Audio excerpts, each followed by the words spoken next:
All right, so today let's take a deep dive into the world of sales, specifically the walk-around presentation. When a salesperson kind of walks you through all the features and benefits of a product. hmm We've got two articles today from PluggedIn Automotive, and they really break down why this is such an effective technique, particularly in the automotive industry. Yeah, it's really interesting. A good walk around can really shift a customer's focus from just the price to really understanding the value they're getting. Interesting, but isn't it just about listing features and specs? You know, how does that actually work? How does a walk around create that shift? Well, you're not just listing the features, you're presenting them, and you're connecting those features to the customer's needs and lifestyle. Like, for instance, instead of just saying, this car has lane departure warning, you could describe a scenario. Like, imagine you're driving on a busy highway. And you start to drift out of your lane. The lane departure warning will alert you and help you stay safe. Oh, so you're really tapping into their emotions and making those features more relatable. Exactly. They can visualize themselves in that situation and really grasp the benefit. It's about making it personal, not just transactional. Okay, I see. So is there some sort of like formula for a successful walk around? What makes it tick? Well, the sources talk about this concept called the upside down pyramid Oh, okay. of Yeah. sales. So picture a pyramid, There- but it's flipped upside down. The wider top part represents the time spent understanding the customer's needs and presenting the value. Okay. The narrow bottom represents the time spent haggling over price. So the idea is the more you invest in that top section, understanding their needs, demonstrating the value, the less time you'll need to spend on the bottom haggling on price. So it's almost like an investment up front. It's like you're putting in the time to build that relationship and that understanding so that later on you don't have to, fight over every dollar. Exactly. If the customer truly understands the value, they're less likely to get hung up on the price. Right. Because they're not just seeing a number. They're seeing, okay, this is actually going to improve my life in this way, and this way. Exactly. Okay, so I'm starting to see the light here. But how do you actually convince someone who walks in with price as their main concern? How do you get them to see beyond that? One of the sources uses a great analogy. Imagine you're buying a TV. Okay. There are two types of salespeople. You've got the order taker and the professional. Okay. The order taker says, what size do you want? And they point to the cheapest one. Right. Done. No effort to understand your needs. No real effort to provide any value beyond just the price. So they're basically just matching a size to a price. Exactly. Now, the professional salesperson starts by asking questions. Okay, where's the TV going to go in your house? What do you like to watch? What's the lighting like in the room? Oh, so they're digging deeper. They want to understand how you're actually going to be using the product. Right. And then based on that, they might recommend a TV that's not the cheapest, but it offers the best viewing experience for your specific situation. So you might end up spending a little bit more. But you feel like you got the perfect TV for your needs, not just the cheapest one. Oh, I see. So it's like they're really taking the time to understand you, and then they're guiding you to the product that's actually going to be the best fit. Exactly. Okay, so how does this TV analogy translate to something like a car? I mean, cars are obviously a much bigger purchase. It's the same principle. A good salesperson doesn't just list the features, they present them in a way that resonates with your life. So they might highlight the safety features, talk about how you can keep your family safe on road trips, or they might emphasize the fuel efficiency if they know you have a long commute, help you save money on gas, or maybe they'll demonstrate the infotainment system and talk about how it can make your commute more enjoyable. Right, so it's about tailoring it to the individual. Exactly. And Yeah. that's the power of a well-executed walk-around.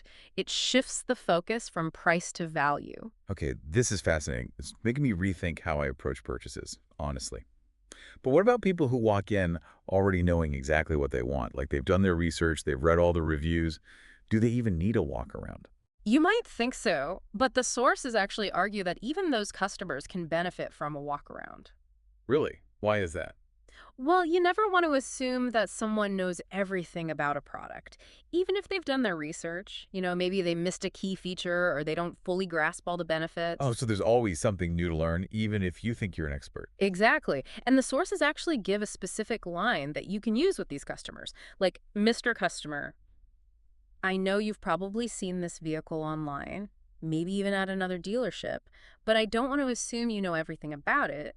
Would you mind if I showed you a couple really exciting features? Oh, that's smart. So you're acknowledging their knowledge, but you're still offering them something valuable. Exactly. You're respecting their time, Yeah, but you're also showcasing the full potential of the product. And you never know, you might uncover a hidden gem that seals the deal. right. Or maybe something they hadn't even considered. Okay, that's a great approach. But what about on the flip side? What about the customer who is completely fixated on price? Yeah. Like they're just looking for the cheapest option no matter what. How can a walk around sway them? That's where the power of the walk around really shines, because the goal is to shift the conversation from how much does this cost to how much is this worth to me? Right? It's like reframing their mindset. You're helping them see beyond just the dollar amount. Exactly. And the key is connecting those features to their individual needs and desires. So instead of just saying, this car has a great sound system, you could say, imagine yourself cruising down the highway, windows down, listening to your favorite music on this incredible sound system. That's the kind of experience you'll have. So you're not just selling a feature, you're selling a feeling. Exactly. You're selling an experience. And Uh-huh. when you can create that connection, the price becomes less of an obstacle. Because they're not just comparing numbers anymore. They're weighing the value against the cost. Precisely. And if the walk around has been done well, that value should be very clear. Okay, I'm getting it. So it's not about manipulating them into spending more. It's about empowering them to make a decision based on value. Exactly. It's about transparency, it's about education, and ultimately it's about helping them choose what's best for them. This has been so insightful. I feel like I'm looking at sales presentations differently already. And I bet our listeners are feeling the same way. So what are some of the key takeaways? Like if our listeners are going to remember one or two things from this conversation, what would you want those to be? I think one of the most important things is to really understand the customer. We talked about that upside down pyramid. The more you invest in understanding their needs, the less time you'll need to spend convincing them. Right. It all goes back to that. Exactly. And that means asking questions, really listening to their responses and tailoring your presentation accordingly. Okay. And I think the other big takeaway for me is the power of storytelling. Hmm. We've talked a lot about painting pictures and creating experiences, and that really boils down to being a good storyteller. Absolutely. Using vivid language, relatable examples, maybe even a little bit of humor can really make a difference. It's about turning a list of features into a story, something that people can connect with. Exactly. And that's where the art of the walk around really comes to life. This has been a fantastic discussion, but I'm curious, are these techniques only applicable to, you know, traditional sales settings? Like, could we apply this walk-around concept to other areas of life as well? That's a great question. And what's interesting is that the sources do touch on that a little bit. And they suggest that this isn't just limited to selling products. It can be applied to any situation where you're trying to persuade someone or get them on board with an idea. So you're saying this could be applied to, like, uh, pitching a project at work or even convincing your friend to try a new restaurant? Exactly. Like, think about any time you're trying to get someone excited about something. You're essentially giving them a walk around of your idea. You're highlighting the benefits, painting a picture of the positive outcomes, and addressing any concerns. Okay, I see what you mean. So like if I'm pitching a new marketing campaign, instead of just focusing on the data and the metrics, I could also weave in, a narrative about how it will elevate the brand or connect with customers on an emotional level. Exactly. You're not just presenting facts and figures, you're creating a vision and experience. And that's much more compelling and persuasive. Right. It's about connecting with people's emotions, like we were talking about before. But how does that translate to something like personal relationships? So let's say you're trying to convince your partner to try a new restaurant. Instead of just saying, hey, this place has good reviews, you could describe the ambiance and the unique dishes and how much you think they would enjoy the overall experience. You're basically painting a picture that appeals to their senses. So it's about tailoring your message to your audience and highlighting what's in it for them. Okay, that makes a lot of sense. But wouldn't that take a lot of effort? I mean, it seems easier to just, state the facts and hope for the best. It does take more effort, but it's worth it. The sources talk about how in today's world, we're bombarded with information. We're bombarded with choices. It's very easy for our messages to get lost in all the noise. So you're saying we need to be more strategic, more intentional with our communication if we want to stand out. Exactly.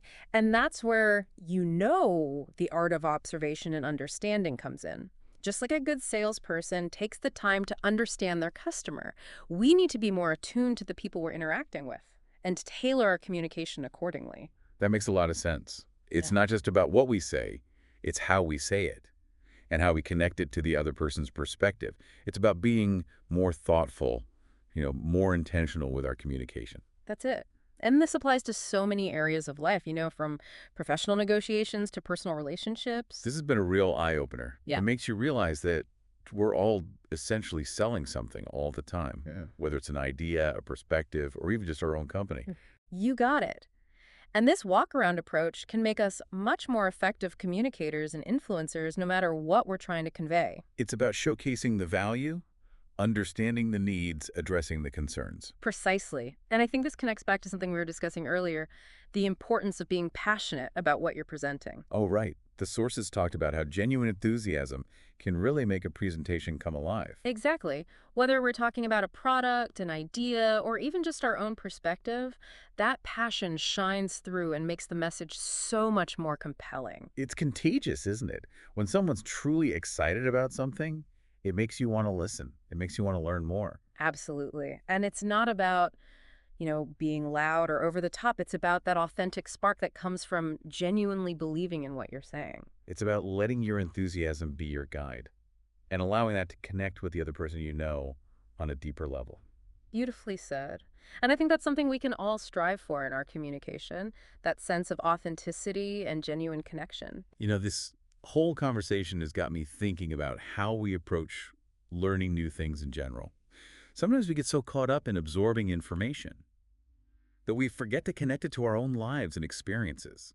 That's interesting. It's like we're just reading the product manual without actually trying it out. Exactly. And that's where the walk around analogy, really comes full circle. It's not just about acquiring knowledge, it's about internalizing it, seeing how it applies to our unique circumstances, and ultimately using it to make better decisions. That's a great point. It highlights the importance of being active learners, always asking ourselves, how does this connect to my life? How can I apply this knowledge to improve my situation? Right. It's about moving beyond passive consumption and becoming active participants in our own learning and growth. And that is a journey worth embarking on. Absolutely. So to wrap up this section, what's the one key message you want our listeners to take away from this part of our deep dive? I think the most important takeaway here is that whether we're selling a product, pitching an idea, or simply trying to connect with someone on a personal level, the essence of this walk-around approach is to showcase value in a way that resonates with the individual. It's about understanding their needs, addressing their concerns, and painting a vivid picture of how what we're offering can benefit them. Well said. And in a world that's often focused on, speed and efficiency, that human touch, that ability to truly connect and demonstrate value is more valuable than ever. That's a powerful message, and I think it's something we can all benefit from. So as we transition to the final part of our deep dive, I want to leave our listeners with a challenge. Woo! I love a good challenge. What do you have in mind? I challenge you to pay attention to the walkarounds happening all around you, whether you're at a store, at work, or even just hanging out with friends. Observe how people present information and ideas. Are they just stating the facts? Or are they going the extra mile to connect with you and demonstrate the value? Exactly. And then consider how you can apply these principles to your own interactions. How can you make your communication more engaging, more persuasive, and ultimately more impactful? It's a simple challenge, but it has the potential to really transform the way we communicate and connect with the world around us. Mm. And, it could even lead to, discovering some new passions or opportunities that you hadn't even thought of before. Mm. But before we wrap up this whole deep dive, I want to touch on something that the sources mentioned that really stood out to me.